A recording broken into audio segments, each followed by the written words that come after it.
We've arrived. Welcome to the round 13 preview as the Carlton Football Club are set to take on the Essendon Football Club. Sunday night, 7:20 MCG, long weekend. Wow, we've arrived.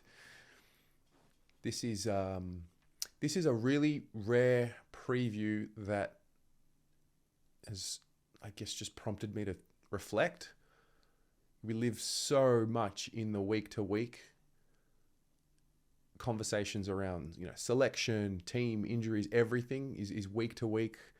We are all guilty of being reactionary to what has happened the week before.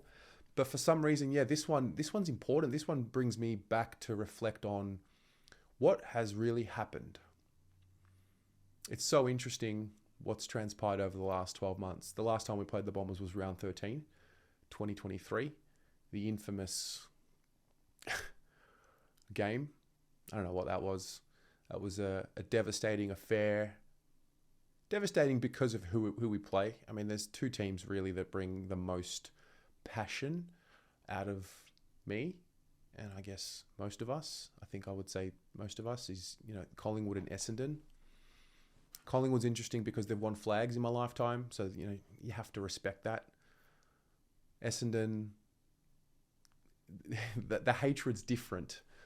There's not as much respect for Essendon as what there is Collingwood because, much like us, the Bombers, we've been shit for a long time, for the most part.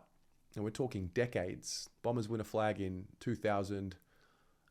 That's an eternity ago in modern day language. That's a whole generation ago, really.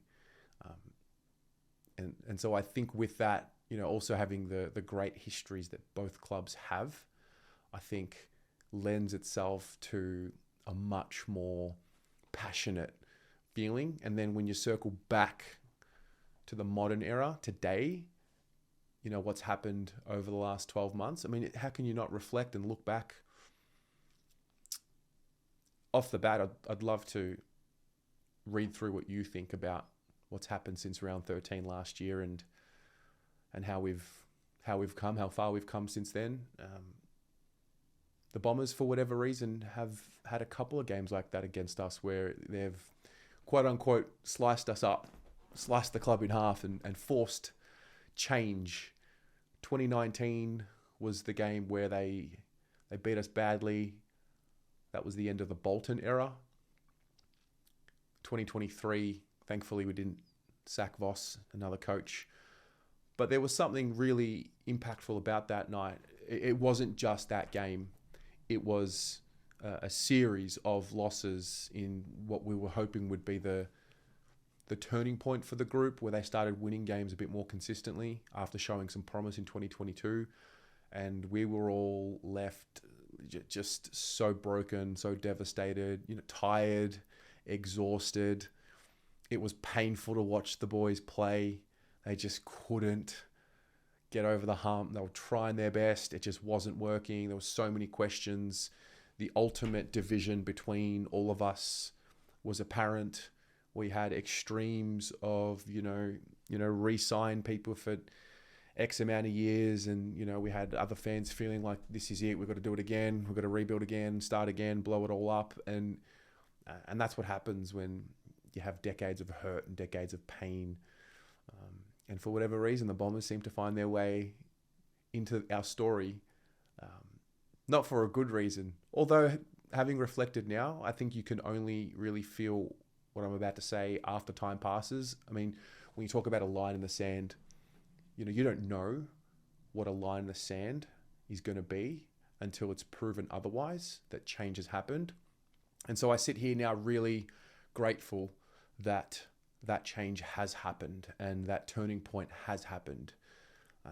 The scenes after the game that night really impacted me personally as a supporter in a big way. I remember coming home. I mean, dejection is not, it doesn't give it justice to what I was feeling. It was just giving up on what seemed to be another failure by the club as a whole. So lost. Still remember the fan cams. I was eating on the fan cams. Just a complete disassociation with the task at hand. I was very close to just pulling the pin on this whole channel.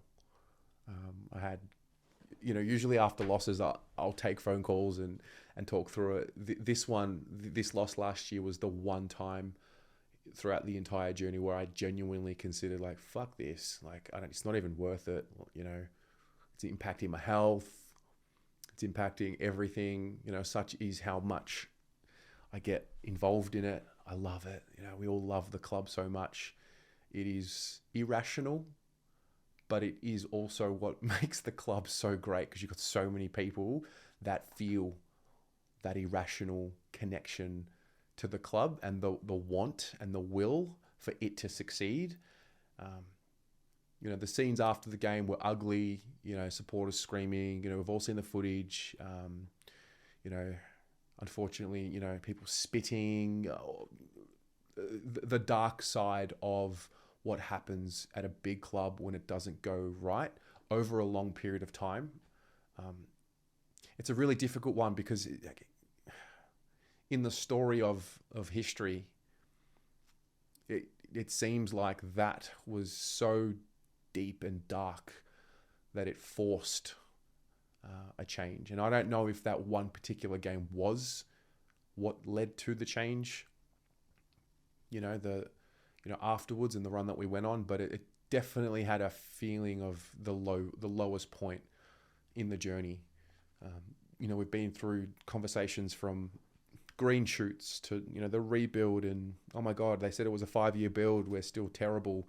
And then we got into year 6, still terrible. Year 7, still terrible. Dealing with lockdowns and COVID and all sorts of things, and just a disorganization. And let's be honest, it was so painful to watch last year before, and during playing Essendon. It was just disconnected. So whatever happened after that game leads us here. And I think it's just more a symbolic game more than anything. Like, ultimately, it's 4 points. That's the only thing that is up for grabs. I'm sure the players and on the inside, like, they have to just stick to the process of the game. But I think these types of games give you an opportunity to draw on something a little bit more because of the history. I mean, you cannot escape it. If you're a player, staff member, there's no way you can escape how much these games mean to the supporters. And this one in particular, in the context of where we are today and what happened 12 months ago. So, you want to get that revenge. Now, what does it mean if we beat Essendon on Sunday and then, start playing poorly, or, heaven forbid, play them later on down the track in the finals and lose that? Probably nothing, but all we have right now is the moment. And this one's just, it gets me going, gets me fired up. Like I said, there's 2 clubs that bring that undeniable rage and darkness on the inside, bring it out, and Essendon's one of them. And so Sunday night promises to be like, it has to be. It's going to be explosive. I think, like, the atmosphere of what we're about to step into, similar to when we go to Collingwood games, it'll be, heated and intense. I think the difference with this one is I feel with Collingwood, we spoke about it when we played Collingwood, there was that feeling in the crowd of, you kind of feared what Collingwood could do. We knew we could beat Collingwood, but there was just that fear that they're so good and we're almost hanging on and almost waiting for the Pies to do something, which they ended up doing at the death. Whereas this one, I don't think that's there, because I don't think our team fears Essendon at all. Not to say that we fear Collingwood, but you respect them so much, and they are the premiers ultimately. So there is a different dynamic. But for me, this one here, I want the boys to tap into it. I do wonder if it will get spoken about this week internally. I don't think we'll ever know here on the external, but I do wonder internally with them as individuals who played on that night. I do wonder how they approach this game, and if they tap into something a little bit more, like a spirit, because that's what these 2 clubs are. They are such great entities with such passionate, similar fan bases. Like, we are similar in some ways. We're obviously different. but I do think the love and care, you can love something so much that the way you show your love presents itself in such a different way from what's rational. And I think both clubs have that. And so when you get both of them together with a little bit of spice added, and the fact that both clubs are going okay. I mean, we're playing good footy at Carlton. We're 8-4 coming off an impressive win on the road against Port Adelaide, particularly in the fourth quarter, the way we broke away and structurally got it right, tactically got it right. Some of the things that a lot of us have been questioning this season. And then you got the Bombers, who, I mean, they're flying. They're going well. I mean, I think as a supporter, you can sometimes throw a bit of banter around and say, who have you played? But in this league, you can't have that excuse, because you play who's in front of you. You lose to anyone in the league if you're not, 100% switched on. So kudos, from a football point of view, what I watch of the Bombers now, I watch a team, at times when I watch them, I feel like, they're still some years away, and there's pieces sort of scattered around that I like, but I don't fear what I see. And then you watch them and they've got this, from my perspective anyway, they've got this intangible resilience that's really come up, that they tap into something externally, collectively, which is, I think, similar to us as well. I don't know if it's the atmosphere, their fans. I don't know what it is. Maybe it's a little bit of their identity as a club, but I do feel like they've really been able to find this collective unity. And fair play. They're sitting pretty right now. They've won a healthy amount of games, and there's no doubt if you're an Essendon supporter, you're excited by what you're seeing.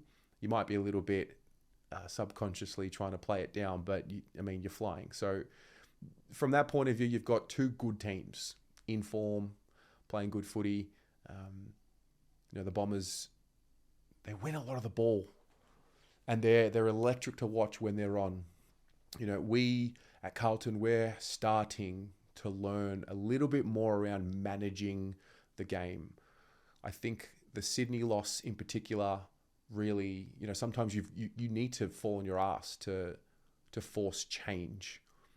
So all of a sudden, what we've seen is a few tinkerings with positions. You see a bit of Zach Williams in the forward line, deploying a tagger. We know that, foot speed in the midfield and explosiveness in the midfield can hurt us. We've seen it. You can't deny it. So to deploy a tagger now into the mix, which is not something this group has done, in Alex Chincotta, to play on and really put a lot of work into a guy like Dan Houston last week, off the half back line, and then deploying that kind of role and really locking into it. So we've been forced to change things up. We've got some of our boys back, the crucial parts who play the crucial elements to our game. I think Fogarty in the forward line is really important structurally for what we do. Maybe externally people don't see that, but I know, for us as Carlton people, we certainly see it. Having Adam Sard and Mitch McGovern back in the side with a couple of games under their belt, really important for the structure of the defence. And then all of a sudden, lo and behold, you see scores off turnover improve. I think a lot of the talk this week's been around, if Piternet's not there, then the scores off turnover is affected. I think if you look a little deeper, you realise it's not Pitternet. It's actually Sard and McGovern that help that. And then when you add this new story that's emerging with our group in, Lockie Cowan is staying in the side. Jordan Boyd staying in the side. Alex Chincotta staying in the side. We're not dropping one or two of these guys to fit others in. Brody Kemp, another one. So, yeah, the optimist in me says we're about to start building towards that, second half of the year. And what I've learned about this game is you've got to time your run. You've got to get it right at the right time. That's what matters most. It would be awesome to go through a season undefeated and then just wipe the competition and have the perfect season. I don't think we're anywhere near that at Carlton. I think we've only just scratched the surface of, first of all, being relevant, being respected in the competition, because I think we've got a bit of that now. Not too much, but I think enough. The fact that people are looking at us as potentially a top 4 team is a nice sentiment, but also really dangerous, because this is a club in recent times, we haven't been able to handle that expectation. When people are telling us that we're good, it can subconsciously, and it happens in all walks of life. When you're told you're good all the time, you can be at danger of buying into it. When we're doubted, when those seeds of doubt are planted in us and what we're about and who we're about, when you've got something or someone to prove wrong, that's when I found we play our best footy. So I'm curious because both teams are going into this game playing well, and at this point in time in the season, they're good teams, both of us. So just chomping to get there. We're coming off a healthy break after games in quick succession. We played Port Adelaide off a 5-day break. The Bombers played against the Suns. Tough opposition to play over there. They fell short. I was kind of hoping that they'd win subconsciously, just so they could be full of confidence. I think we need to be careful of buying into a narrative like, we're going to belt them. I don't see it that way. I would love to. We all would love to see a belting, just to sort of come full circle and just put a nail in that part and leave it all behind again. I do think we have left it all behind. I think we've moved on from what's happened, but I think because this is the first time we are playing the Bombers since that night, it's you just can't help but bring it up and think about it. So yeah, it's going to be... So, this is why we go to the footy. This is why, and this is what makes supporting Carlton great, in my view, because of games like this. Very rarely can you go to any event, whether it's sport, music, anything, and you get this type of atmosphere. So there's that. From our point of view with selection and injury, I don't think much changes. I actually wouldn't be opposed to an unchanged lineup. Maybe a Jack Carroll goes out to get some touches in the VFL, because he's been a sub for a few weeks now. I don't know what that's doing for his development, to be honest, because he's not playing a significant amount of minutes to work on his craft. Motlop is a name that's really popular amongst us right now as to when he comes in. I think when he's, fit and in form, he's definitely in the mix to be in our, preferred first choice side. But right now, what we have is a Jesse Motlop that's fit, but he's not in form. So, what do you do? Do you bring him in and say, well, a game like this will bring him into form? Or do you say, you need to find some form before you get in? And that's where I feel I'm at this stage right now. I'm filming this on a Monday. At this stage right now, I'm thinking, keep the side as it is, maybe switch up the sub and go from there. So, touch wood. Looks like we got through relatively unscathed from last week. There'll be some sore boys, no doubt. But with the 10-day break, it's given, it's very rare that you get a 10-day break in this season, aside from a bye, obviously. So there's that. The Pito conversation will come up. I know I just touched on it there. I don't think Pito is the reason why our scores from turnover are improving when he's not in the side. I think that's more to do with who is in the back line, the intercept players that we have down there, the guys who use the ball by foot down there, Sard, McGovern, Boyd, etc. So I don't know, part of me wants Pito in there because it's a war zone, and I want it to be a bit of a war zone.